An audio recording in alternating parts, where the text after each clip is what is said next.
Parents can be very intrusive, arrogant, and demanding. Sometimes, their demands bring benefits, but other times, they can be dangerous. Brett Ryan found himself in such a situation. He grew up in a prosperous, large Canadian family with his parents, Bill and Susan, and his 3 brothers. Managing a big family, especially with 4 boys, might seem exhausting, but Bill and Susan made it work.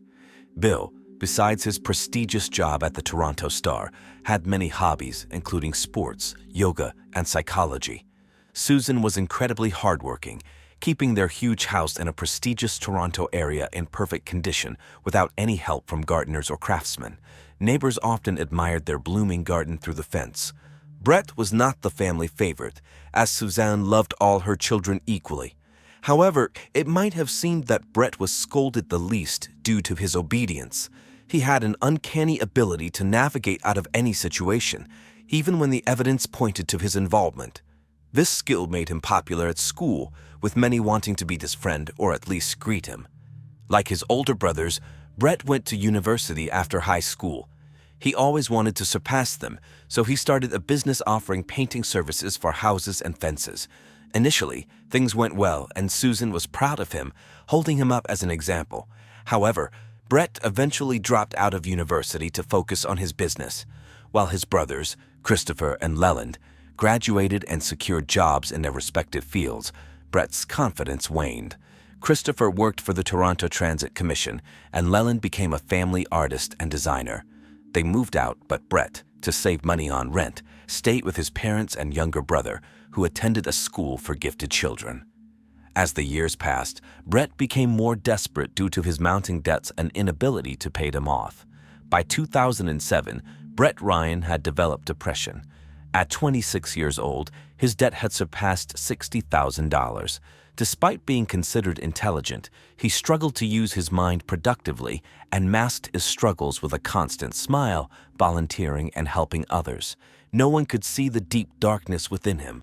The breaking point came on October 28, 2007.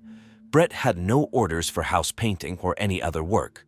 Fall was a slow season, and winter promised even fewer opportunities. Desperate, Brett donned old clothes, a hat, a long sweater from his older brother, and a comically long scarf his mother had knitted. He wrapped the scarf around his face, leaving only a narrow slit for his eyes, and headed to a bank on the outskirts of his neighborhood. Clutching a thick folder and limping slightly on his right foot, he waited his turn. When he approached the teller, he quietly informed her that he had a gun and demanded all the money from the cash register, threatening to shoot her if she didn't comply. With trembling hands, the teller handed him the cash. Brett quietly walked out to avoid attracting attention and then ran once he was outside. He counted the stolen money, a little over $1,000. Realizing he would need to rob about 60 banks to pay off his debts, he knew this was not a sustainable solution. For the first few days, Brett feared the police would catch him. He avoided home, telling his mother he had a job in a neighboring town and spent nights in his car. Periodically, he checked his house for police surveillance but saw none, believing he was safe. The first robbery was followed by a second, third, and fourth. Each time, Brett changed clothes, never reusing the old ones. He bought second-hand clothes or found them in the trash, burning them after each crime. He also purchased a fake beard from a costume shop. The bank employees always noticed his beard and testified that the attacker was a bearded man. Toronto newspapers began writing about the bearded robber. Finally, their patience paid off. Brett left his house, got into his car, and later exited near a bank, wearing another strange disguise. He entered the branch and lingered for a while, but when he exited, the police were waiting to finally handcuff him, announcing that the much-discussed bearded robber had been caught. Brett was under investigation for 7 months and charged with robbery with a firearm. Interestingly, despite having a gun permit, he always robbed the banks empty-handed, not even carrying a kitchen knife. In total, he faced 19 counts and was sent to prison. From there, Brett and his family filed multiple appeals, which yielded results. Only 8 of the 19 counts were upheld. Brett didn't stop there. As soon as he had the opportunity to apply for parole, he took it. In his petition, Brett cited severe depression caused by 2 failed relationships and a large amount of debt as reasons for his crimes. He emphasized that he committed the robberies without weapons, never intending to harm anyone. His remarks were considered, but he had to undergo sessions with a psychologist to secure early release. These sessions had a positive effect on Brett. While in prison, he didn't communicate with his family, but he made efforts to rebuild those relationships. His positive changes were noticed by the commissioners, and on November 24, 2010, Brett was released. However, freedom turned out to be more challenging than Brett anticipated. He was now branded as Brett the bank robber and Brett the ex-con. This reputation made it impossible for him to find employment, and even those who initially hired him for house painting services refused once they recognized him. The same neighbors who once praised Susan's garden now spread unpleasant rumors. The Ryan family hastily sold their house and moved to Scarborough, where Susan started a new garden. Brett found a low-paying job with a trading company and relied on his parents for financial support to rebuild his education. Brett continued seeing a psychologist who advised him not to break his connection with his family. This advice proved beneficial. Despite these efforts, Brett's financial situation remained dire. In September 2011, a fortunate event occurred. He met Kristen Baxter. Kristen was an incredible woman with her own apartment overlooking the sea.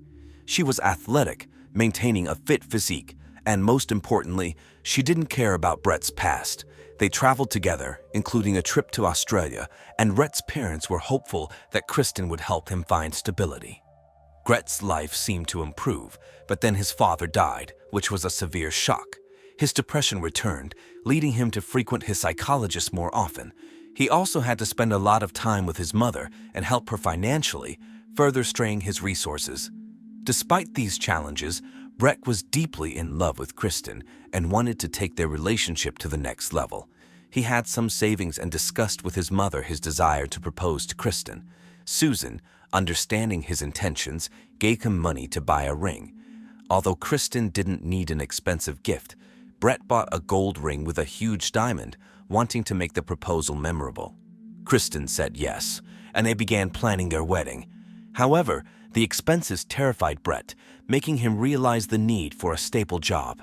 He found an engineering job opening at a large technology company online, submitted his resume, and was accepted after a successful interview. Ecstatic, Brett shared the news with his fiancée and his mother, asking her for money once again to buy an expensive suit for work. His mother, supportive as always, did not refuse her son. After buying the suit, Brett received a call from the company informing him that they had to re-sign their offer because their security service had uncovered his criminal past. This news hit Brett like a bolt of lightning, plunging his mood into despair. He felt defeated and questioned why he should continue with the endless cycle of interviews and rejections when no one would hire a former criminal, even one who had tried to reform. Most importantly, he wondered why he should keep pursuing further education. Brett decided it was better to use the money his mother and older brothers had given him for his university education on his wedding to Kristen instead. He found himself back in the situation he had recently escaped from. He didn't tell his family that he had dropped out of university, nor did he reveal to his counselor or anyone that he had been turned down for the engineering job. Instead, he wore a shirt and tie and went back to painting houses, changing into his work clothes en route. He told his family he was working in an office and frequently posted photos online of supposed office events, all downloaded from the internet. He also pretended his phone was ringing with urgent work issues whenever he was around his loved ones, skillfully concealing the truth. By September 2016, after a 5-year relationship with Kristen, Brett planned their wedding. He even rented an expensive restaurant, costing $100 per guest. The entire Ryan family was thrilled, believing Brett had finally turned his life around with a prestigious job, a fancy apartment, and a stunning bride. However, they were unaware that Brett's web of lies had become unsustainable. With the wedding only a month away, the event required significant investment. Brett repeatedly borrowed money from his mother, and when she could no longer assist, demanded she find a higher-paying job. He also planned a bachelor party in August, inviting all his friends and brothers. As the pressure mounted, Brett decided to confide in his counselor. He admitted that he had been lying for a year about working as an engineer for a technology company. The psychologist was disheartened by Brett's relapse and advised him to come clean to his mother.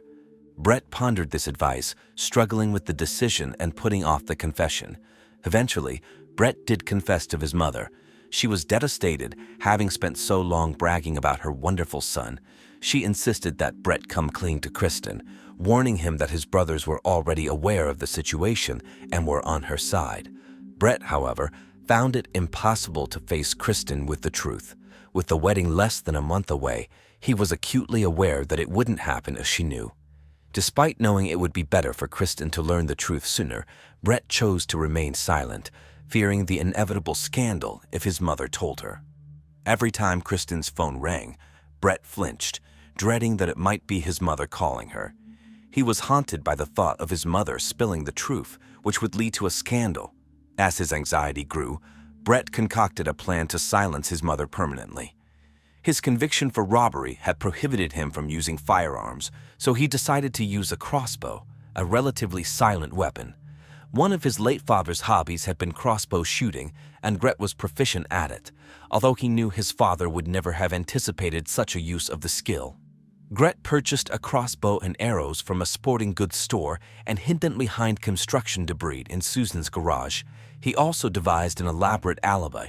He tied a spoon to a fan and set the fan on a timer, which would activate the fan and move the spoon across his computer keyboard to post pre-written comments on YouTube. From the outside, it would appear as though Brett had spent the day at home, watching videos and commenting. On the morning of August 25th, Brett, dressed in disguising clothes that obscured his face, left the house through the back door to avoid security cameras and took a train to his parents' home. His intention was to remove any obstacles to his and Kristen's future. Susan was taken aback by his unexpected visit. Although she had been feeling unwell, Brett persisted in persuading her not to reveal anything to Kristen. When Susan refused, Brett's anger boiled over.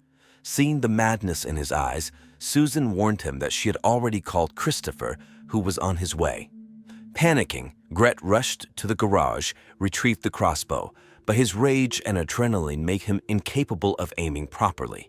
Instead, he bludgeoned his mother with the butt of the crossbow, and to ensure she was dead, tightened a rope around her neck and covered her body with plastic bags.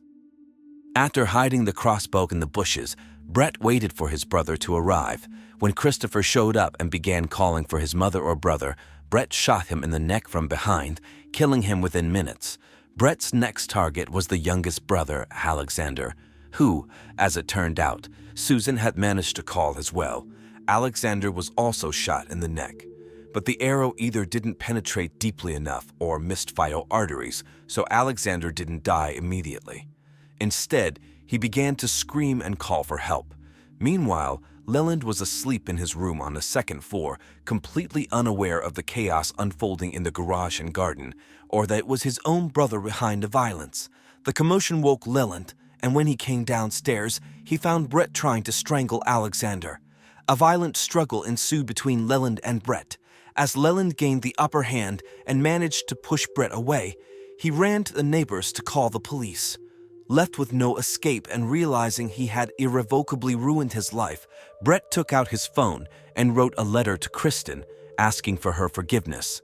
When the police arrived, they found a bloody Brett sitting next to his equally bloody but still alive brother Alexander, who would later die in the hospital. Brett himself requested to be handcuffed and taken to the station, where he confessed to the crimes. He also revealed the location of his mother's body hidden under plastic in the garage, though it was too late to save her. At the police station and later in court, Brett admitted that he had not intended to kill Susan. His original plan was to scare her, Christopher, and Alexander. However, he did plan to kill that day, and if the witnesses had not arrived, they would have been among the victims. Brett tried to justify his actions by citing his depressive state, but it did little to mitigate his sentence.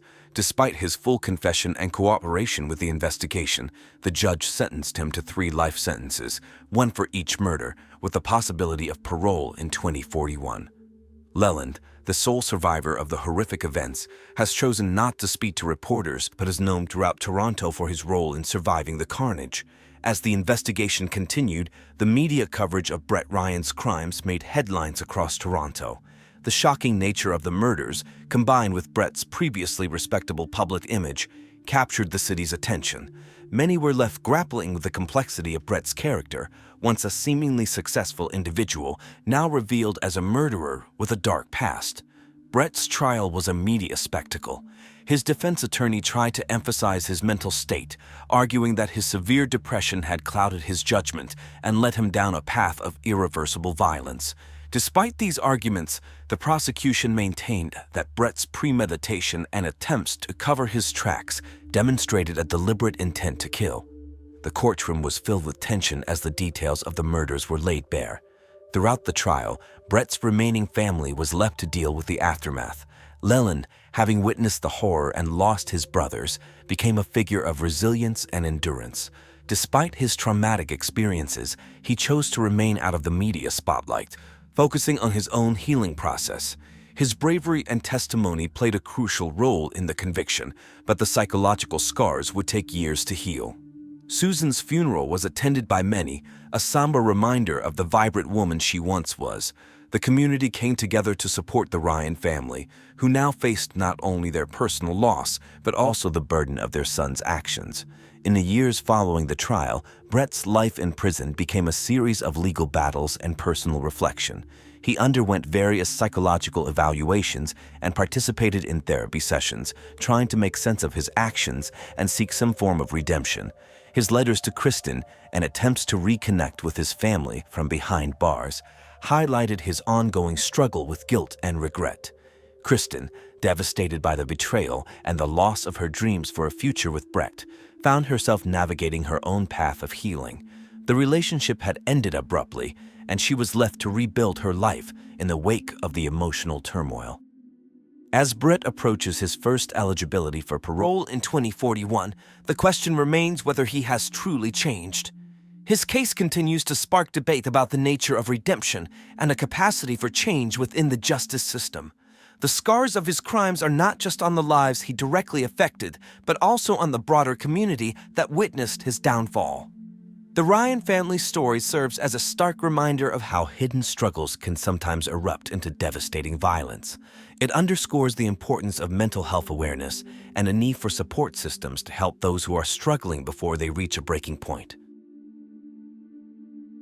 Is something that exists in reality and corresponds to the real state of affairs. But sometimes it is difficult to accept the truth, and a person creates a lie which they sincerely begin to believe and convince others. 11 young men and 1 girl met in a hotel room to celebrate the new year. Strange collaboration, you might think, and you would be right. But wait, there is one fact that will completely change your opinion. The men at this party are all members of a sexual minority, which means that 12 friends just met to have fun and celebrate the year 2021. Indeed, they celebrated the new year very cheerfully, so much so that on January 1st, the group had to take the only girl to the hospital, where doctors declared her dead. But who was she? How did she die? And was anyone charged in connection with her death? That's all in order next. Let's break down the past party almost minute by minute, see what happened on that fateful night, and you'll definitely understand why we started this story with the notion of truth. On December 31st, 2020 in Manila, the capital of the Philippines, at the 4-star City Garden Grand Hotel, John Paul de la Serna checked in at 11:00 a.m. Christine de Serra checked in later, and during the day, 9 other guys checked into room 2207 and room 2209, which were on the same floor. Hotel manager John Paul Reyes joined the merry company just after midnight. New Year's Eve night was all about fun, dancing, and alcohol. Lots of alcohol. Ramil Galita woke up around 10:00 a.m. and noticed Christine sleeping in the bathtub.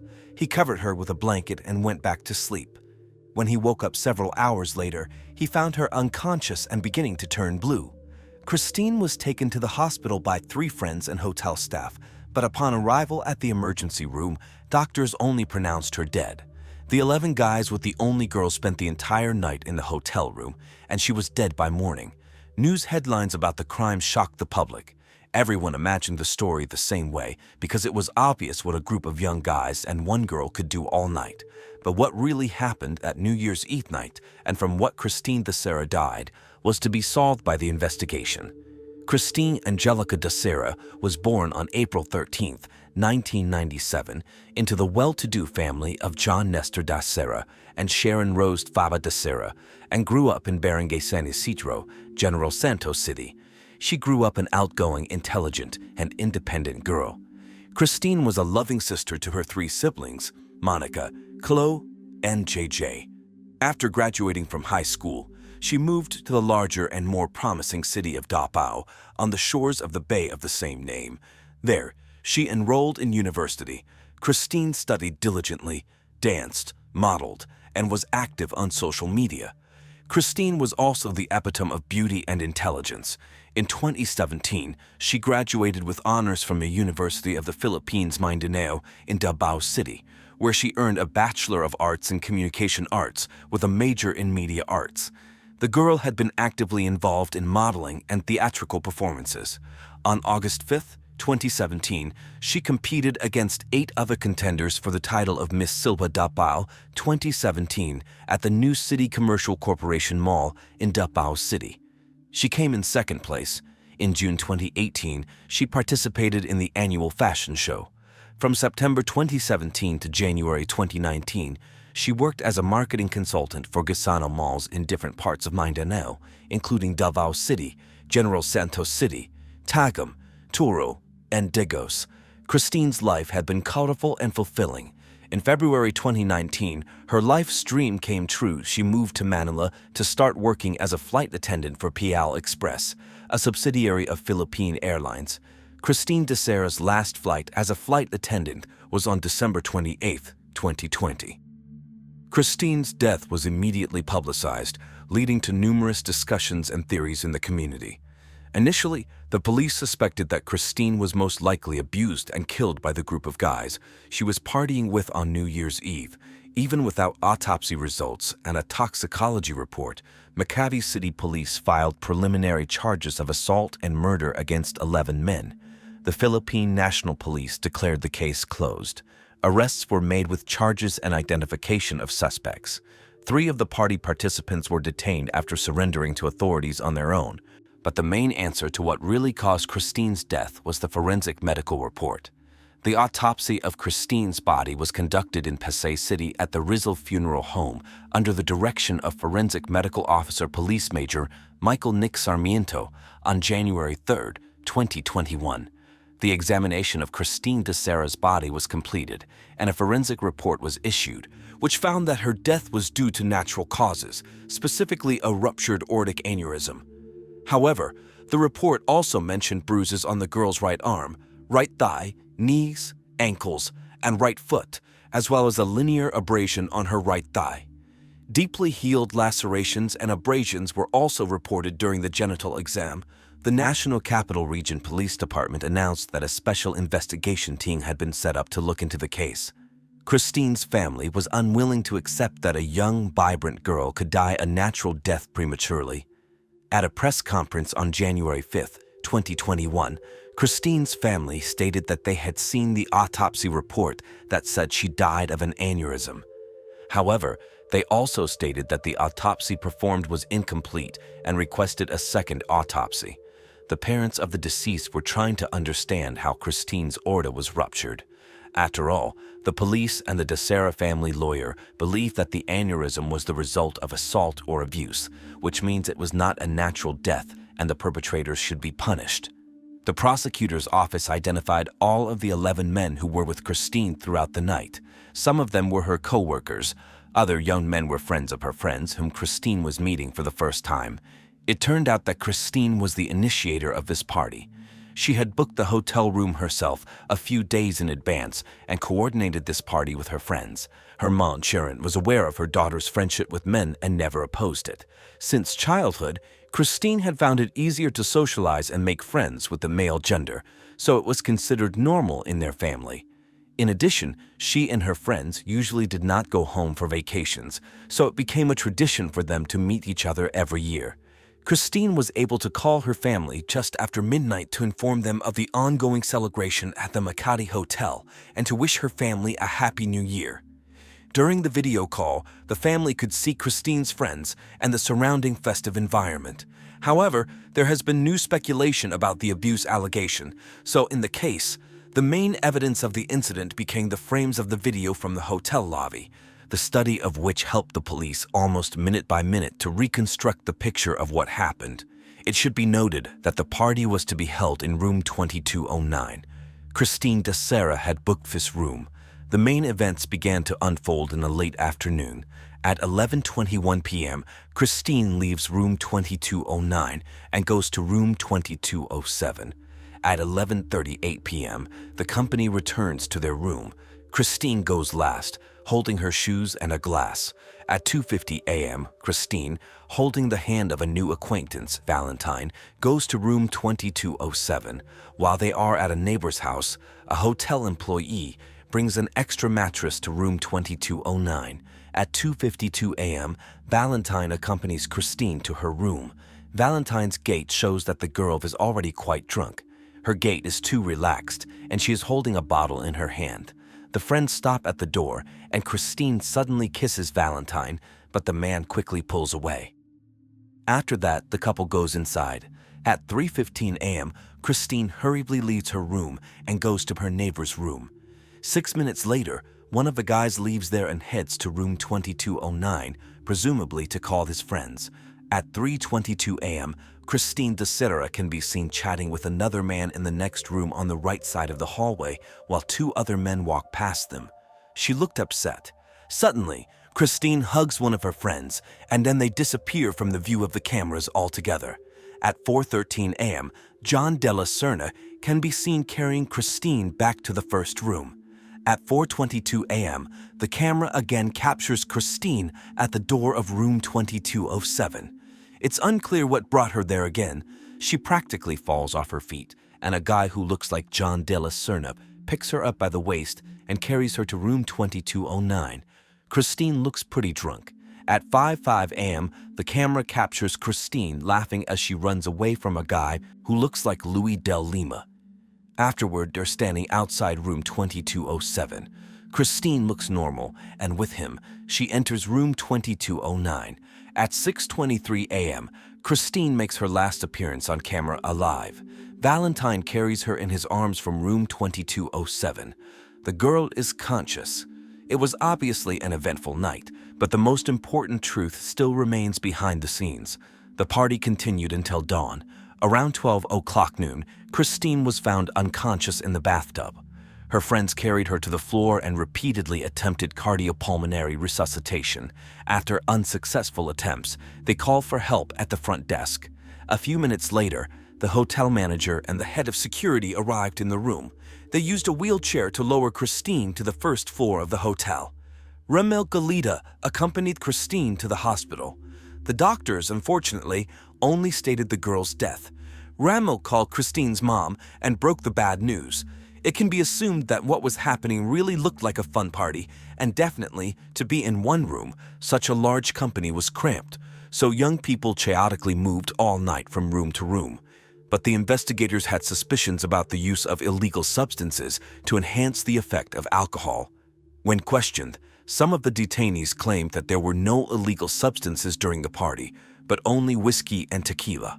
It is worth noting that illegal drugs were initially the centerpiece of the investigation, as the testimony of one of the detainees reported that Christine had doubts about the contents of the drinks and suggested that someone may have spiked it with an unknown substance.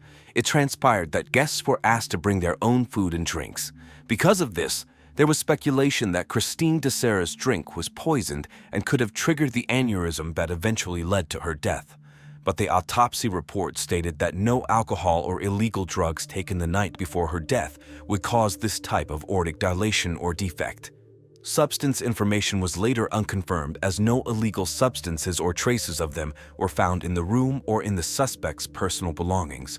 An examination and search of the two rooms, as well as the neighboring room 2209, looking for potential evidence, did not yield the desired results that at least indirectly prove the violent death of Kristen Baxter. Under questioning, Mark Rosales and John Della Serna publicly admitted their unconventional orientation and stated that Christine was their best friend and they would never hurt her. John also revealed that they had to bring Christine back from room 2207 because she was already vomiting early in the morning. Ramil Galita said that around 10 o'clock a.m. he found Christine in the bathtub of their room and thought she was asleep, so he just covered her with a blanket.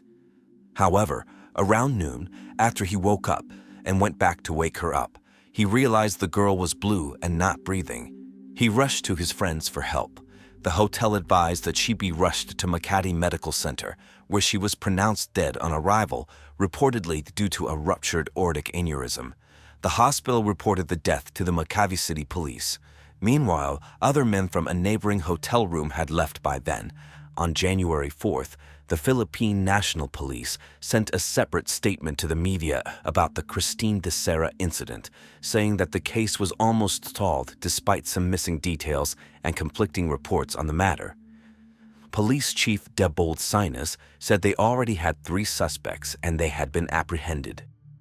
Other suspects were being sought, but as early as January 6, the Makati City Prosecutor's Office ordered the release of the 3 men who were in custody due to a lack of evidence. Prosecutors insisted that the evidence presented was insufficient to establish that Christine was abused. They also said that even if Kristen Baxter was abused, the police have yet to prove that this is what caused her death.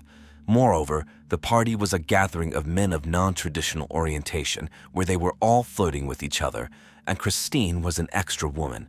Ramil Galita, as well as most of those present at the party, were stewards and co-workers of Kristen Baxter at PAL Airlines, indicating that she was well acquainted with these men and their orientation.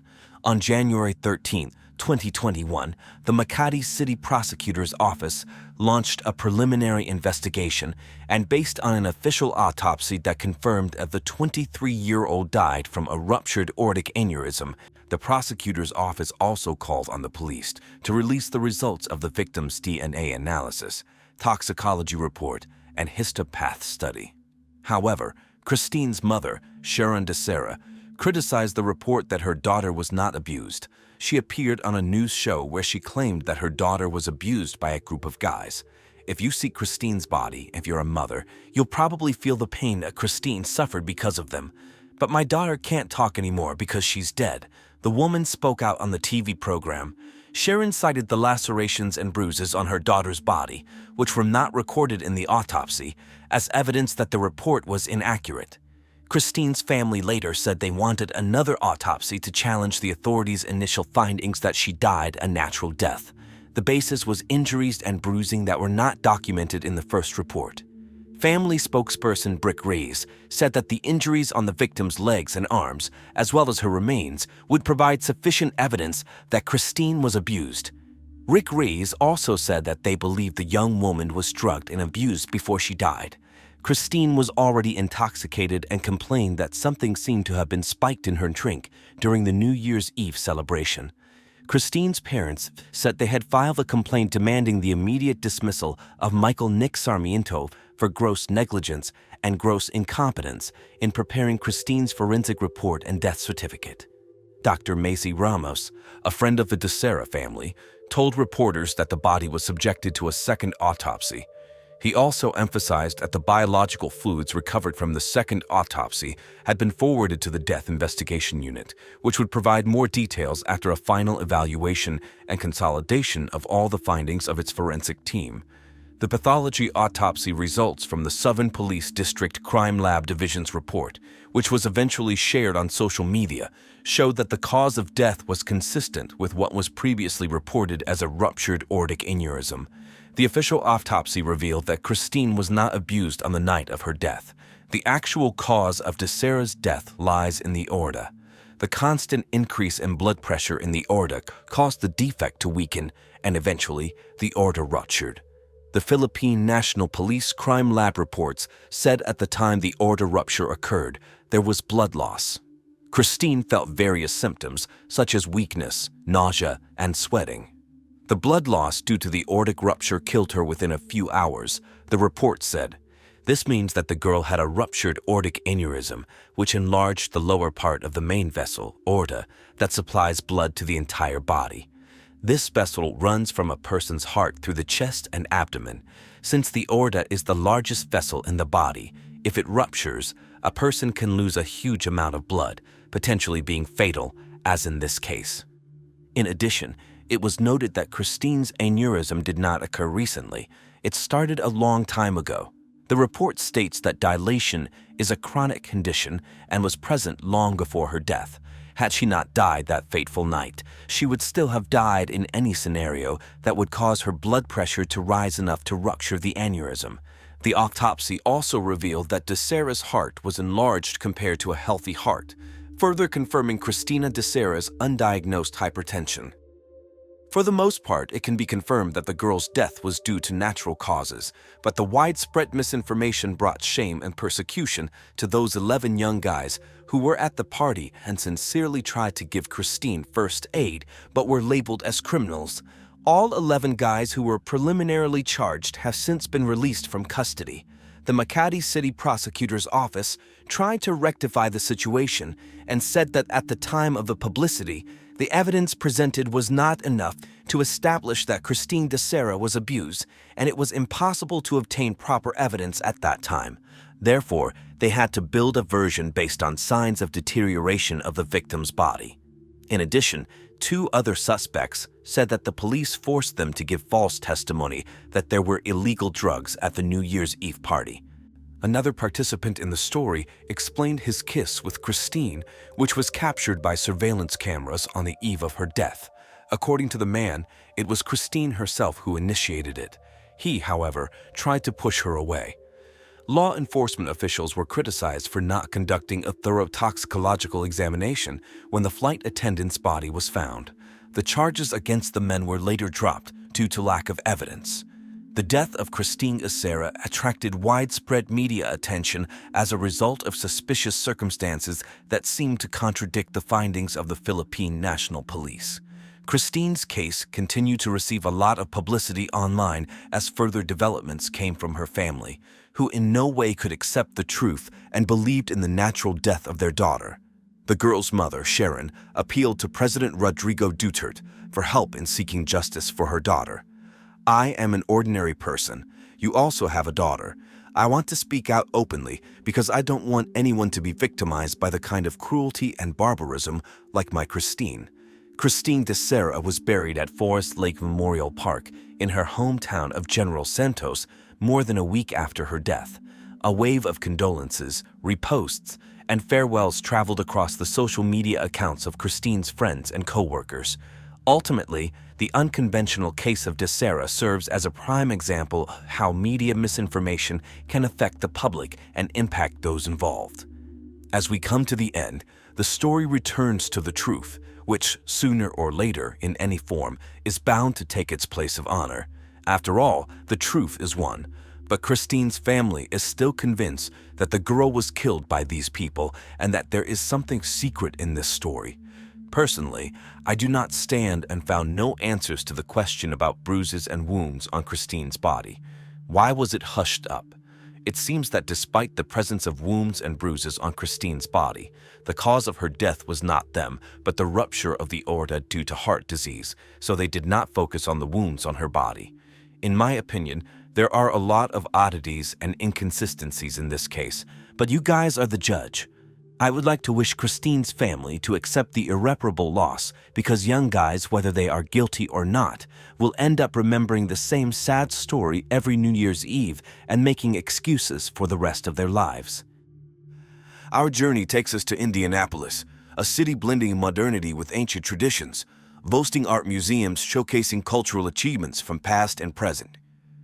Indianapolis is famous for its vibrant festivals, with the Indy 500 race being a highlight. However, for the Blackburn family, Indianapolis, initially a haven of peace and spirituality, turned into the scene of a tragic event. On the fateful morning of November 10th, 2015, Justin returned home from his gym routine. A routine phone call delayed his exit from the car. Upon entering the house, he was met with a harrowing sight. His wife lying in a pool of blood on the living room floor. Shocked and confused, Davy rushed to her side, dialed emergency services, and desperately tried to assess her condition. Meanwhile, their home was in disarray, belongings scattered, and a child crying upstairs. Emergency services arrived swiftly, cordoning off the area as police officers and investigators flooded the scene. The victim, identified as 28-year-old Emma Blackburn, was rushed to the hospital. To understand the gravity of this tragedy, let's delve into Emma's background. Emma Grace Boers was born on July 31, 1987, in Muskegon, Michigan. She attended school in Indianapolis before the family relocated to Elkhart in 1995. There, Emma graduated from Elkhart Christian Academy in 2006, and by 2008, she earned an associate's degree from Pensacola Christian College in Florida. As we continue unraveling the threads of Emma's life, we discover a woman of remarkable accomplishments and aspirations. Emma's journey was marked by a deep sense of faith and a commitment to serving others, traits that endear her to those around her. Following her studies at Pensacola Christian College, Emma embarked on a path of service and ministry alongside her husband, Davy. Together, they shared a vision of spreading hope and compassion in their community. Their dedication led them to Indianapolis, where they established a thriving church community known for its inclusive and welcoming atmosphere. Emma's impact extended beyond the walls of the church. She was actively involved in various outreach programs, lending a helping hand to the less fortunate and offering support to those in need. Her warmth and generosity touched the lives of many, leaving a lasting impression wherever she went. Despite the challenges they faced, Emma and Davy remained steadfast in their faith and commitment to each other. Their love story was one of resilience and unwavering devotion, a beacon of hope amidst life's trials and tribulations. As we delve deeper into Emma's story, we're reminded of the fragility of life and the importance of cherishing every moment. Her untimely passing leaves a void in the hearts of those who knew her, but her legacy lives on through the lives she touched and the memories she created. In the midst of tragedy, we find solace in the knowledge that Emma's spirit lives on, guiding and inspiring us to live with purpose and compassion. And as we honor her memory, we're reminded of the profound impact one person can have on the world around them, a legacy of love and kindness that transcends time and space. Emma's upbringing was deeply rooted in faith, nurtured within the embrace of a devoutly religious family. Her father, the lead pastor of First Baptist Church in Elkhart, Indiana, instilled in her the values of Christianity, where the power of God's Word held paramount importance. From a young age, Emma immersed herself in the religious traditions of the church, committing sermons and psalms to memory and honoring them unconditionally. While her peers were eager to explore the thrills of adolescence, Emma's heart belonged to Jesus, and her dreams revolved around serving Him. She embodied the essence of purity, with her angelic appearance matched only by her genuine intentions and kind smile. Every action she took was an expression of love for her neighbor, a testament to her unwavering faith. During her teenage years, Emma made a solemn vow of chastity, pledging to reserve physical intimacy for marriage. True to her word, she remained steadfast in her commitment until she encountered her true and only love, Justin. Davy, hailing from Tuscaloosa, Alabama, shared Emma's devout faith, having studied religion at Southern Wesleyan University. Their love story unfolded gradually, blossoming from a chance encounter at a Hawk Nelson Christian band concert orchestrated by Emma's sister and Davy's best friend. Despite attending different colleges, their bond deepened with each passing vacation, characterized by platonic love and shared spiritual experiences. Their courtship was marked by reverence and tenderness, as they navigated the complexities of a long-distance relationship with unwavering devotion. Their commitment to each other was so profound that they sought guidance from a psychologist to enhance their communication skills. On August 1, 2008, Emma and Davy exchanged vows, sealing their union in holy matrimony. Davy confided in friends that their connection was ordained by God, a sentiment echoed by Emma, who believed in a divine plan guiding their journey. For the first 4 years of their marriage, the Blackburns resided in South Carolina, where Davy served as an associate pastor at New Spring Church under Pastor Perry Noble. However, Davy harbored aspirations of founding a church tailored to youth in Indianapolis, prompting the couple's relocation in 2012. In Indianapolis, they embarked on a mission to establish a vibrant church community dedicated to nurturing the spiritual growth of young people. Their efforts bore fruit, as their church attracted a sizable congregation, drawn to their dynamic sermons and relatable messages. Their happiness seemed complete with the arrival of their firstborn son, Weston, in 2014. They reveled in the joys of parenthood, cherishing the blessings bestowed upon them. However, the tranquility of their lives was shattered on November 10, 2015. Ambulance crews descended upon their residence on Sunnyfield Court, responding to a crisis that would forever alter the course of their family's destiny. As the ambulance crews arrived at the Blackburn residence on that fateful November morning, the air crackled with tension, and a sense of foreboding hung heavy over the tranquil suburban street. Neighbors peered out from behind curtains, their usual calm shattered by the flurry of activity unfolding before them. Inside the Blackburn home, chaos reigned supreme. What was once a sanctuary of peace and familial warmth had been transformed into a scene of unspeakable horror. The usually pristine living room now bore witness to a tragedy that defied comprehension, as Emma lay motionless amidst a pool of crimson, her life hanging in the balance. Davy stood by her side, his heart heavy with anguish and disbelief. The shock etched across his face mirrored the collective disbelief of those gathered around him. How could such senseless violence invade their haven of love and faith? As paramedics rushed to Emma's aid, their urgent movements a stark contrast to the stillness that pervaded the room. Davy's mind raced with unanswered questions. What had transpired in the moments leading up to this nightmare? Who could perpetrate such a heinous act against his beloved wife? In the midst of the chaos, one thing remained certain: the Blackburn family's world had been irrevocably shattered. Gone was the idyllic existence they had worked so tirelessly to cultivate. In its place stood a gaping void, a painful reminder of the fragility of life and the randomness of fate. As Emma was whisked away to the hospital, her fate hanging in the balance, Davy clung to a flicker of hope amidst the darkness. Surely, God had not abandoned them in their hour of need. Surely, there was still light to be found amidst the shadows. Little did Davy know that the road ahead would be fraught with challenges and heartache, testing the very limits of his faith and resilience. But in the face of adversity, he would draw strength from the love he shared with Emma, a love that transcended time and space. As the investigation into the events of that tragic morning unfolded, the Blackburn family would come to embody the resilience of the human spirit, a beacon of hope in a world darkened by despair. And though their journey would be fraught with pain and uncertainty, they would emerge stronger, their bond unbreakable, their faith unwavering. The arrival of the ambulance crews at the Blackburn residence signaled the beginning of a frantic race against time. Emma, the young woman now fighting for her life, was swiftly transported to the hospital, her fragile form hooked up to a ventilator as medical professionals worked tirelessly to save her and her unborn baby. Despite the Herculean efforts of the medical team, tragedy struck with devastating swiftness. Emma succumbed to her injuries the following day, her unborn child Anna, leaving this world alongside her. The news of Emma's passing reverberated far beyond the confines of her community, sparking an outpouring of sympathy and prayers on social media platforms. In the wake of Emma's untimely demise, her husband Davy bravely stepped forward to share his grief with the world. In an official statement released on November 11th, he paid tribute to Emma's unwavering commitment to love and serve others, proclaiming her legacy as a beacon of hope for countless souls. Despite the profound pain of his loss, Davy expressed his faith in God's plan, firmly believing that from the ashes of tragedy would emerge triumph, and that the best was yet to come.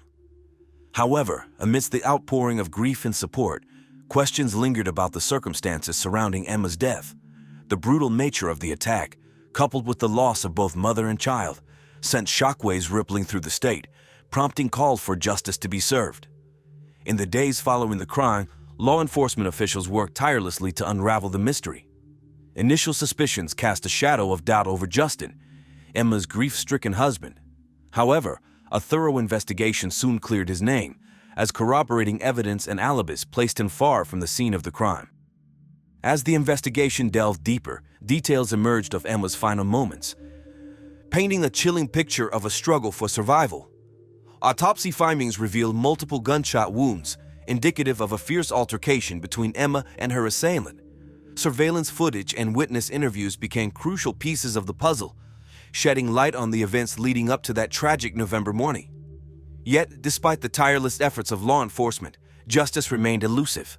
The identity of Emma's killer remained shrouded in mystery, leaving her loved ones grappling with unanswered questions and a profound sense of loss. As the community mourned the loss of a beloved daughter, sister, and friend, Emma's memory lived on in the hearts of those who knew her best. Her legacy, defined by unwavering faith and boundless love, served as a testament to the resilience of the human spirit in the face of unspeakable tragedy. And though her voice may have been silenced, her spirit endured, a guiding light in the darkness, inspiring others to seek justice and find solace in the midst of sorrow. The investigation into Emma Blackburn's tragic murder unearthed a web of events that sent shockwaves through the quiet neighborhood. Reports from neighbors added layers of complexity to the case, with one resident recalling hearing gunshots approximately 35 minutes after Davy had left the house. Another neighbor, Sarah, expressed disbelief, stating that their street was not accustomed to such violence and that the Blackburns, known for their warmth and kindness, did not deserve such a fate. Initial theories centered around robbery, given Emma's injuries and the missing items, including bank cards and a MacBook bag. Further scrutiny revealed a series of alarming incidents in the neighborhood on the morning of November 10, 2015. Multiple emergency calls reported home invasions and burglaries, with stolen items ranging from electronics to personal belongings. These incidents, occurring within close proximity and time frame, raised suspicions of a coordinated crime spree. Lieutenant Richard Greer of the Indianapolis Police Department acknowledged the correlation between these incidents and Emma's homicide, prompting an intensified investigation. Images of possible suspects obtained from one of the burglarized homes were released to the public, soliciting assistance in identifying and apprehending the perpetrators. Despite the challenges, investigators remained resolute in their pursuit of justice. Key clues, including a stolen pink sweater, cell phone records, and an ATM receipt, provided crucial leads. DNA testing and surveillance footage implicated 3 suspects: Jane Watson, Maria, and Larry Taylor. The discovery of a gun near the Blackburn home further fueled speculation, prompting swift action from law enforcement. After weeks of meticulous analysis and detective work, 18-year-old Larry Taylor and 21-year-old Jane Watson were charged with Emma's murder. The arrest of the suspects brought a measure of closure to the Blackburn family and the community at large, yet questions lingered about the motive behind the senseless act of violence. As the legal proceedings unfolded, the search for answers continued, driven by a collective determination to honor Emma's memory and ensure that justice was served. The unraveling of Emma Blackburn's tragic fate culminated in the arrest and subsequent prosecution of the perpetrators responsible for her senseless murder. Larry Taylor, Jane Watson, and Maria emerged as the principal figures in a chilling saga of violence and robbery that shook the community to its core. Larry Taylor, the gunman behind Emma's untimely demise, confessed to the chilling details of the crime during interrogation. He admitted to shooting Emma twice in a panic-induced struggle, ultimately delivering the fatal blow to her head as she lay defenseless on the ground. His accomplices, Watson and Gordon, though not directly involved in the fatal shooting, were complicit in the burglary that preceded the tragic events of that November morning. The trio's crime spree, which targeted multiple homes in the neighborhood, left a trail of stolen belongings and shattered lives in its wake. Yet it was Emma's unwavering spirit and the collective determination of law enforcement that ultimately led to their apprehension. As the legal proceedings unfolded, Larry Taylor faced a litany of charges, including the willful killing of Emma Blackburn. The subsequent trials, marred by procedural setbacks, culminated in Taylor's sentencing to 86 years in the Indiana State Correctional Institution. Meanwhile, Watson and Gordon, having reached plea agreements, received sentences ranging from 20 to 35 years in prison. While justice was served, the scars left by Emma's tragic death continued to linger, a stark reminder of the fragility of life and the darkness that lurks in the shadows. Yet, amidst the sorrow and pain, there remained a glimmer of hope, a testament to the resilience of the human spirit and the unwavering commitment to seek truth and accountability. As Larry Taylor and his cohorts languish behind bars, Emma's memory lives on as a beacon of light, inspiring others to stand against injustice and uphold the sanctity of life. And though her voice may have been silenced, her legacy endures, a testament to the enduring power of love and the indomitable human spirit. In the wake of the arrests and subsequent convictions, the community grappled with a profound sense of closure, tinged with lingering questions about the nature of the crime and the motives behind it. The revelation that Emma's murder was not merely a random act of violence, but a targeted burglary gone awry sent shockwaves through the neighborhood, prompting a collective reckoning with issues of safety and security. The Blackbird home, once a sanctuary of warmth and love, became a symbol of tragedy and loss, its walls bearing witness to the horrors that unfolded within. Yet amidst the darkness, there emerged a glimmer of light, a testament to the resilience of the human spirit and the power of community solidarity. As the legal proceedings unfolded, the Blackbird family found solace in the outpouring of support from friends, neighbors, and strangers alike. Their unwavering faith and steadfast determination to seek justice served as a guiding light in the darkness of times, inspiring others to stand up against violence and advocate for change. In the aftermath of Emma's murder, efforts to enhance neighborhood safety and security gained momentum, with residents coming together to implement measures aimed at preventing similar tragedies in the future. Community watch programs increased police patrols, and enhanced security measures became the new norm, as neighbors banded together to protect their homes and families. Yet, despite the passage of time, the scars left by Emma's tragic death continue to linger, a haunting reminder of the fragility of life and the ever-present threat of violence. Her memory lived on in the hearts of those who knew her best, a testament to the enduring power of love and the indomitable human spirit. As the years passed, the wound slowly began to heal, but the legacy of Emma Blackbird remained etched in the collective consciousness of the community. Her life, though cut short, served as a beacon of hope and inspiration, reminding us all of the preciousness of every moment and the importance of cherishing those we hold dear. And though the pain of loss may never fully fade, the Blackburn family found comfort in the knowledge that Emma's spirit lived on, a guiding light of. The once quiet streets buzzed with renewed energy as residents embraced their newfound sense of solidarity, turning tragedy into an opportunity to foster stronger bonds and cultivate a culture of compassion and vigilance. Enhanced security measures, including improved lighting and surveillance systems, became the new norm, serving as visible reminders of the community's commitment to protecting its most vulnerable members. Yet, despite the passage of time, the scars left by Emma's untimely death continue to linger, a sobering reminder of the fragility of life and the ever-present threat of violence.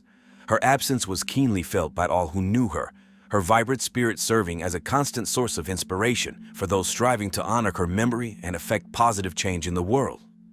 As the years went by, the wounds slowly began to heal, but Emma's legacy remained etched in the collective consciousness of the community, a timeless reminder of the power of love, resilience, and the indomitable human spirit. Her life, though tragically cut short, served as a beacon of hope and inspiration, guiding the Blackburn family and their community forward with love, strength, and unwavering faith. And though Emma may no longer walk among us, her spirit lives on, a guiding light in the darkness, reminding us all to cherish every moment, to hold our loved ones close, and to never lose sight of the transformative power of empathy, compassion, and solidarity in the face of adversity. Prosecutors have motioned for an increased sentence for Larry Taylor, potentially adding 20 years to his prison term due to Emma Blackburn's pregnancy at the time of her alleged murder. Justin, the church's pastor, expressed relief that those accountable for his wife's death have been apprehended, preventing further harm. Emma Blackburn's tragic passing deeply impacted thousands, including the state's chief executive, with over 2,000 attendees at her Christian church funeral, including Governor Mike Pence.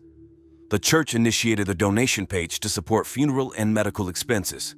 Despite immense pain, Justin voiced hope for a judicious system and remarkably forgave Emma's killers. Amidst media attention, Davey transitioned into a prominent blogger, sharing his grief through podcasts and videos titled Nothing Wasted. While speculation surrounds an insurance payout post-Emma's demise, Davey's purchase of a new home suggests otherwise. Despite initial sorrow, Davey finds happiness in remarriage, emphasizing the theme, nothing is wasted. Join me as we explore Courtland, a city marked by stark contrasts. Here, the grim realities of gang violence and the illegal drug trade clash with the resilience of its native residents. Despite its small-town status, Courtland and the surrounding Pianola County, with a population of 34,000, experience significant criminal activity and dangerous gangs. Shootouts and arrests related to illegal activities are common, setting the stage for our story. On December 6, 2014, at 8:09 p.m., emergency services received a report of a vehicle fire on a rural road. The first firefighters on the scene were met with a blazing Kia and immediately began to extinguish the flames. Amid the black smoke, they noticed a dark figure slowly emerging from the nearby underbrush. It was a young woman, severely burned, looking like a living corpse. She was dressed only in her underwear, her skin melting and dripping, her body bleeding, and her hair reduced to a charred lump of ash. Despite her horrific injuries, she approached the firefighters and asked for help. The rescuers wrapped her blistered body in a blanket and laid her on the ground, staying by her side as they awaited the arrival of emergency medical services. The young woman, barely able to move her lips, tried to utter words that were mostly indiscernible. However, some responders managed to hear the names Eric or Derek when asked who had attacked her. She was airlifted to a hospital in Memphis, but tragically, after sustaining burns to 93% of her body, she passed away 4 hours later. The victim was 19-year-old local resident Jessica Lane Chambers. Jessica grew up in Cortland, living with her mother across the street from her grandmother, while her father and stepmother lived further down the street. Despite her petite and fragile appearance, she possessed a steely character. Raised in a tumultuous family environment, much like many of her friends, relatives, and neighbors, Jessica's father had pleaded guilty to manufacturing methamphetamine and had been arrested for driving under the influence in the early 2000s. In 2006, her 28-year-old neighbor was shot multiple times in his yard. Growing up in such a negative environment, Jessica didn't fit the mod of a quiet choir girl. She smoked, quarreled with her parents, had unstable relationships with boyfriends who had legal troubles, and sometimes acted out violently during disputes. Her behavior became more pronounced at 17, following the death of her older brother Alan in a car accident. In 2012, she moved out of her mother's home for several months after her mother disapproved of Jessica's new boyfriend. Her childhood was challenging, with her father spending some time in prison. However, by 2014, he had been released and was working as a mechanic at the local sheriff's department. Jessica was not afraid to occasionally break the law. This is a tragic story of a young woman whose life was marred by the harsh realities of her environment. Thank you for watching, and please stay tuned for more stories. She sold illegal substances and was affiliated with local gangs. Despite this, the sweet and smiling Jessica was respected and liked by almost everyone she knew, making the shocking manner of her demise all the more mysterious. Rumors of a burning car and a deliberate fire quickly spread throughout her small hometown. Jessica's father's position in the sheriff's department allowed him to be swiftly informed about the nearby car fire and the incident involving his daughter. Upon hearing the news, his wife ran down the street to tell Jessica's mother about the tragic event. They reached the hospital while Jessica was still alive. The tragic death of the young woman captured the nation's attention. Hundreds attended Jessica's funeral on December 13th, which was a memorial organized in honor of a joyful teenager, a former student cheerleader, and a girl who dreamed of rising above her circumstances. A prolonged investigation into this high-profile case soon followed, stirring public interest. The FBI, ATF, and U.S. Marshals were called in to assist with the local investigation. Initially, investigators theorized that the fire resulted from a car accident. However, this was quickly ruled out as no signs of emergency braking or other obstacles were found at the scene. An examination of the burnt vehicle also showed no signs of impact or damage to the body, thus disproving the accident theory. The primary theory then became arson, but at the time of the incident, the police had very few leads, and the lack of evidence prolonged the investigative process. Investigators questioned nearly everyone who might have been in contact with Jessica in the last days of her life. They even explored the possibility that her boyfriend, who was in prison at the time of the arson, might have ordered her demise. However, this theory was dismissed as he had been living in Iowa since their breakup. Ali Alai, the owner of a gas station and one of the last people to see Jessica alive, also came under suspicion. After giving his statement, he was released. There was a theory that Jessica had brought trouble upon herself by associating with one of the local gangs. However, the gang members denied their involvement and expressed their condolences to the Chambers family. Many of those called in for questioning had good reasons to lie, even if they didn't know who ended her life. It seemed the investigation was at a standstill, with neither a suspect nor a motive for such a brutal act. public pressure on the investigation demanded justice, thereby slowing down the process and repeatedly providing false leads about Jessica's life. Several theories circulated on social media. For instance, locals accused Brian Rudd, Jessica's ex-boyfriend from high school, who might have acted out of jealousy in a moment of intense emotion. Others suggested that Jessica sold someone faulty pills for several $100s, which could have angered a dealer. "This is the most mysterious case I have ever worked on," said District Attorney John Champion, who had been serving in the county for 22 years. He had been working on Jessica's case since December, together with local detectives, the MI, FBI, the Bureau of Alcohol, Tobacco, Firearms and Explosives, and the U.S. Marshal Service. According to Champion, they had interviewed and in some cases re-interviewed over 130 people, including several individuals named Eric and Derek, yet authorities had not arrested any suspects so far. After some time, investigators managed to reconstruct the last week of Jessica's life, minute by minute, up to her tragic end. On December 5, 2014, after receiving a call on her cell phone, Jessica drove to the M&M Mini-Mart following a call from a friend. She purchased $14 worth of gasoline and left in her car at 5:15 p.m. Around 5:45 p.m., she called her mother to say she would return in a little while. Her hair was pulled back in a bun, and she was dressed in camouflage Panama pants. She then made a few more stops, one at an unknown house and another in the nearest town, before arriving at the scene of her tragic end, possibly already accompanied in her car by the person who would end her life. Surveillance cameras captured a man in a striped shirt, refueling a gas can before heading in the same direction as Jessica. However, there were no confirming data about the man's further movements. Cell phone records indicated that she spent about 10 to 15 minutes near a traffic light on Highway 6, heading towards Batesville. The subsequent 62 minutes between 6:30 p.m. and 7:32 p.m., also known as the mystery hour, took time to unravel. At 7:30 p.m., Jessica's phone showed that she reached the location on Heron Road where her burning car was later found. So, where did Jessica Chambers go, and what led to her brutal fate? The investigation moved very slowly. Only in December 2015, in a separate case involving charges of illegal possession of weapons, controlled substances, and counterfeits, 17 suspected gang members were arrested. District Attorney John Champion did not expect any of the gang members to be directly linked to the case of the burning incident. It turned out that during plea negotiations, all gang members were offered the opportunity to assist the investigation. Thus, they pointed to a certain Quentin Tells. Investigators finally learned who Jessica was within an hour before the fire. However, in February 2016, authorities announced a pause in the case to conduct a more detailed investigation and establish a motive. The lack of official suspects only deepened the spread of baseless rumors, which circulated on the internet and throughout the town. This situation attracted online detectives, leading to the creation of a Facebook page called Justice for Jessica, offering a $50,000 reward for information leading to an arrest.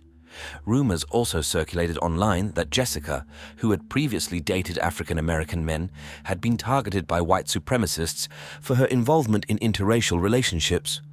Conversely, online conspiracy theorists suggested that the culprits were African-American, alleging that Jessica's involvement with a gang led to her death as retaliation for trying to leave it. However, none of these theories received official confirmation. The investigation became particularly focused on Quentin Tells. Revisiting social media and Jessica's cell phone records helped identify who she had been communicating with in the last hours of her life. During the first interrogation, 29-year-old Quentin Tells recounted that the meeting, arranged by text message, was the only time they met, and he did not know her well, merely asking for a ride home. However, with more comprehensive information and presenting all the messages, Tells was arrested on charges of ending Jessica Chambers' life through arson. Text messages revealed that Tells repeatedly sent Jessica requests of a very intimate nature. On the day of the tragedy, Jessica texted Quentin at 9:02 a.m. to tell him she had just woken up, and he replied a few minutes later that he had as well. At 10:09 a.m., Tells texted Chambers, "I'm ready." Shortly after, she stopped at the M&M gas station, and she was captured on surveillance footage leaving a few minutes later, presumably to pick up Tells. They picked up one of Jessica's friends around 10:49 a.m., and Jessica dropped Quinton off later. Around 2:03 p.m., Tells began messaging Jessica again, explicitly asking for intimacy. This was the fourth message in 4 days in which he requested intimacy via text. Other deleted texts were recovered, including messages like "I'm excited" and "Come lie with me," which Jessica left unanswered. The passenger seat in Jessica Chambers' burned car was pushed back, a position typical for intimate activities in a car. Prosecutors argued that this was evidence that the two were engaged in, or at least attempting intimacy that tragic evening. On February 24th, Tells was charged with Jessica's murder and arson. It took the investigation considerable time to build the case. The first trial in the Jessica Chambers case began in 2017 in Batesville, Mississippi, about 50 miles south of Memphis. The trial was highly publicized with strict security measures in place. Jurors were sequestered, and spectators were screened with metal detectors before entering the courtroom. Prosecutor John Champion warned the jurors that they would see disturbing images of the burned Jessica Chambers and hear testimony from about 35 witnesses. Investigators stated that Jessica met Quinton Tells around Thanksgiving in November 2014. He was 7 years her senior and had attended the same high school before she enrolled there. In October of that same year, he had been released from prison, where he had served time for burglary. FBI agent Dustin Blunt testified during the first trial that Tells met Jessica through a friend at a gas station in Cortland, Mississippi. They spent a lot of time driving around together, and on multiple occasions, they had been intimate. He stated that they had been in the passenger seat, detailing that the passenger seat was reclined back and he was sitting with Jessica on him. In court, John Champion said there was a series of text messages between them even on the day of her demise in which Tells requested intimacy. The front seat in the burned car was adjusted downward, as Tells had described during their previous encounter. Champion claimed that Tells attempted to strangle Jessica. Then, thinking she was deceased, doused her with gasoline and set her alight. A friend of Jessica who testified indicated that the three of them had ridden in Jessica's car the day before the incident. Later, Tells confessed to investigators that he saw Jessica that night and they went to a fast food restaurant together. Various friends he claimed to have been with when the fire started could not confirm his alibi. He then appeared on a store surveillance camera several miles away, where he was purchasing a phone card for a friend who lived in Louisiana. Tells did not testify in his own defense at the trial. A central element of the defense was the fact that several emergency responders at the scene of the tragedy reported hearing Jessica utter the name Eric or Derek. Ultimately, 2 jurors reacted to the fact that Quinton Tells' name sounded nothing like Eric or Derek. The case remains one of the most mysterious and tragic events to have occurred in Pianola County, highlighting the complex interplay of personal relationships, community dynamics, and the often challenging path to justice. John Champion pointed to text messages in which Tells repeatedly requested intimacy from Chambers. You will see text messages between them where Quinton is consistently asking Jessica for intimacy and she is consistently denying him, Champion testified at the first trial. It was proven that there was a series of text messages even on the day of her death where he was requesting intimacy from her. FBI agent Dustin Blunt shared that, during questioning, Tells admitted to deleting Jessica's contact information and all their text messages from his phone soon after her demise. When asked why, Quinton calmly responded, "I wasn't scared, but once we found out who it was who had passed, I just deleted my contact with her because I didn't want to have a deceased person in my phone, a number in my phone that just wouldn't be used anymore." At the first trial, FBI agent Dustin Blunt demonstrated that Tells and Chambers met through a friend at a gas station in their small hometown of Cortland. They drove around together a lot, many times, said Agent Blunt, who recalled interrogating Tells. He went so far as to say that they had been intimate at some point. Agent Blunt, who spoke with Tells at his home 11 days after Jessica's passing, asked Tells to describe the intimate encounter and pinpoint where it occurred. Tells indicated a driveway south of the house he shared with his mother. Back in December 2014, he lived with his mother in a trailer up the road from the convenience store where Jessica Chambers was last seen before the fire. Tell's DNA was found on the woman's keys, and his cell phone records placed him at the location on the night in question. However, Quinton Tell's continued to maintain his innocence. Defense attorney Darla Palmer, in her opening statement, urged the jurors to disregard the cell phone location evidence, which she argued could not prove that Tells and Chambers were at the same place. Tells has always maintained his innocence, telling police in the interrogation room, even after being threatened with capital punishment if it went to trial, "I've told the truth. I did not end Jessica's life. I don't have it in my heart to end anyone's life." His family claims that the police are merely looking for someone to blame in a case that has become a highly charged racial issue since Tells, who is African American, was arrested for the death of the attractive white cheerleader. Investigators looked for connections to other recent fires in Mississippi, Louisiana, and Alabama. Jessica was a white woman who dated African American men, and she wasn't the first white woman attacked over interracial relationships. However, they found no links. "I can't tell you how many different theories we've considered," said Champion. "Typically, law enforcement can quickly identify suspects in a homicide through street informants and interviewing witnesses, but no matter how much we've cooperated with people, listening to testimony, taking DNA swabs, conducting polygraph tests, we haven't come any closer to an arrest. The first trial in 2017 ended in a mistrial due to confusion related to the jury instructions. They stated that a guilty verdict must be unanimous, but did not explicitly say the same for a not guilty verdict." Officials noted that the jurors apparently decided that since they could not unanimously agree on Tells' guilt, this implied his innocence. By the time of the retrial in 2018, Quinton Tells was under investigation in Louisiana for the murder of student Ming Chen Fuchsia, as well as for the illegal use of a stolen bank card. In May 2019, he was charged with second-degree murder in connection with Fuchsia's death. The second trial was notably challenging. Jurors were shown a photo of Jessica Chambers, which firefighter Cole had taken upon arriving at the scene. Cole shared that the image of Chambers, her lips blackened with soot, haunted her, and she told jurors, "I see this photo I took every morning and every night."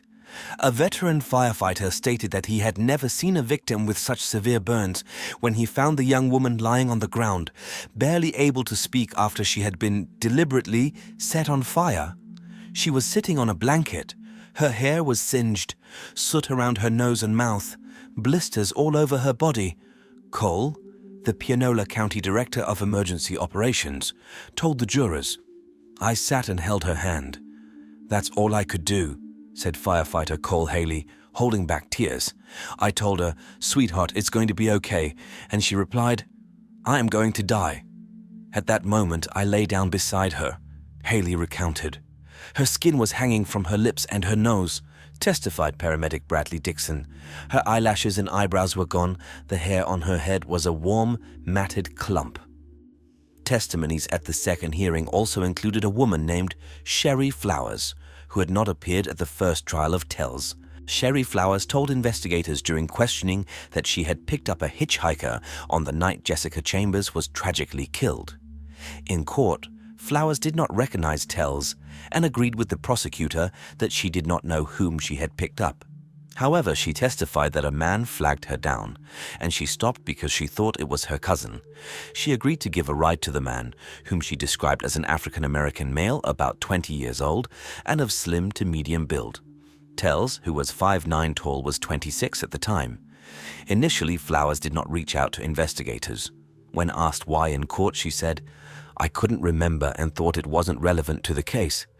Nevertheless, the prosecutors attempted to link this ride to the death of Jessica Chambers, suggesting it provided Quinton Tells with the opportunity to leave Jessica's car in order to return and set it on fire. However, the defense contested the timing, and Flowers admitted she was unsure of the exact time of the ride, only stating, "I know I picked someone up." Investigators also presented that Jessica Chambers' keys were found in a ditch 2 days after her death near the spot where the hitchhiker was picked up. The defense objected to the keys being admitted into evidence, arguing it was impossible to prove where the keys had been at the time. During the retrial, jurors were required to visit the sites involved in the crime and hear additional testimony. The second trial was highly emotional. Witnesses broke down on the stand, and spectators wept as photos of the young woman, Jessica Chambers' burned abdomen and face were shown. One of the first responder tearfully testifying embraced the girl's father as he stepped down from the stand. In 2018, the second jury also failed to reach a verdict in the Tells trial, marking the second jury in 2 years to be deadlocked over whether Quentin Tells was responsible for setting Jessica and her car on fire. Despite the suspect having been tried twice, no conviction was secured, and the case remains officially unsolved. Nevertheless, online sleuths continue to scour social media for any clues that investigators might have missed, developing their own often outlandish theories about who truly killed Jessica Chambers. The death of Jessica Chambers initially drew significant media attention. Over time, as media interest waned, the story captured the attention of internet detectives worldwide. To this day, one of the most discussed aspects of the Jessica Chambers case is what transpired between her leaving home and her tragic end. According to reports, Jessica left her house at 5:30 p.m. on the night of the crime, telling her mother she was going to a nearby gas station. Surveillance footage from the gas station shows Chambers there twice. The footage captures Jessica furling up, then heading toward the store and waving to someone off-camera before approaching them.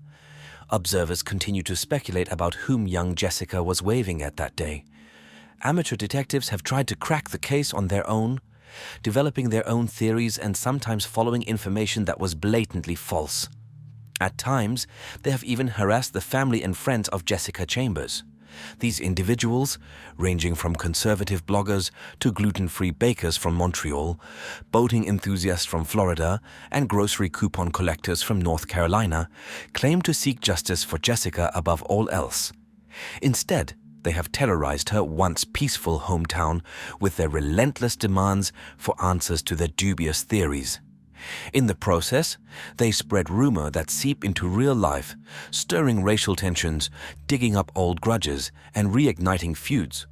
For these amateur detectives, Jessica's death is not a mother's tragedy. It's a pastime. Media critics use the term missing white woman syndrome to describe the national obsession with victims who are young, blonde, and white. And Jessica fit all these criteria, a former cheerleader with flaxen hair weighing just 90 pounds. But those obsessed with Jessica's death are particularly fixated on her tiny hometown. Outsiders can easily track down social media accounts and even phone numbers of Jessica's family members, friends, ex-boyfriends, and sworn enemies, all of whom have reported being contacted by strangers wanting to interrogate them about whether they took the life of the teenager. The police say they still don't know who ended her life and why, leaving the mystery in the hands of online amateur sleuths who may do more harm than good. When does a personal tragedy become a public spectacle? The Justice for Jessica memorial page on Facebook, managed by Jessica's older stepsister, remains popular. It has united many compassionate people from around the world who, once hearing about the young woman burned alive, send letters of sympathy, supportive words for the family and friends, and donate books and gifts in Jessica's name. Hanging in Jessica's room is a memorial quilt made of bright pink patches with zebra prints along with her photo and the dates of her birth and death. The words "secret group" were stitched into the top left square. No one knows what this phrase means, as the quilt, like other gifts, came from around the world. Tragically, Jessica's death did not change the town of Cortland. Everyone knows each other here, and both authorities and locals believe the attack was personal. 29-year-old Quentin Tellis, serving time for a different crime, is not a free man, yet justice for Jessica still has not been achieved. Regrettably, Jessica's mother, Lisa, passed away on October 29, 2021, at the age of 52 without seeing justice served for her daughter. It remains uncertain whether there will be a third trial for the case of the young woman burned alive.